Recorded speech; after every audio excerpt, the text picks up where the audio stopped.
அஸ்ஸலாமு அலைக்கும். எப்போவுமே ஒரே மாதிரி தான் உருளைக்கிழங்கு ஃப்ரை பண்ணுறோம். இன்றைக்கி கொஞ்சம் டிஃப்ரெண்ட்டாக ட்ரை பண்ணலாமே அப்படின்னு சர்ச் பண்ணும்போது இந்த உருளைக்கிழங்கு ஃப்ரை என் கண்ணில் பட்டுச்சு.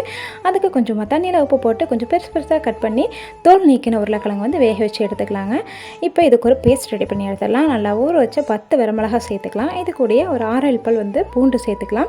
அப்புறம் ஊற வச்சு 1 ஸ்பூன் அளவுக்கு சோம்பு, 1 ஸ்பூன் அளவுக்கு நாட்டு சர்க்கரை, பேஸ்ட்டுக்கு தேவையான உப்பு சேர்த்துக்கலாம். ஏன்னா நம்ம ஆல்ரெடி உருளைக்கிழங்கு உப்பு சேர்த்துருக்கோம் இல்லையா, அதனால்.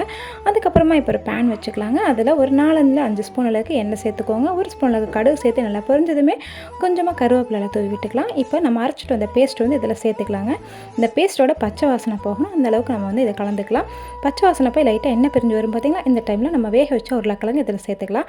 சேர்த்து நல்லா கலர் எடுத்தோம்னா சூப்பரான நமக்கு உருளைக்கிழங்கு ஃப்ரை வந்து ரெடி ஆயிருங்க. நீங்களும் வந்து ட்ரை பண்ணி பாருங்கள். இது கூட லெமன் சாப்பாடு, தயிர் சாப்பாடுன்னு வச்சு சாப்பிட்றதுக்கு செம்மையாக இருந்துச்சு. இது வந்து செம்ம டேஸ்ட்டாகவும் இருந்துச்சு, கொஞ்சம் ஈஸியாகவும் இருந்துச்சு. நீங்களும் ட்ரை பண்ணி பார்த்து எப்படி மறக்காமல் கமெண்ட் பண்ணுங்கள். இந்த வீடியோ பிடிச்சா லைக் பண்ணி நம்ம சேனலை மறக்காமல்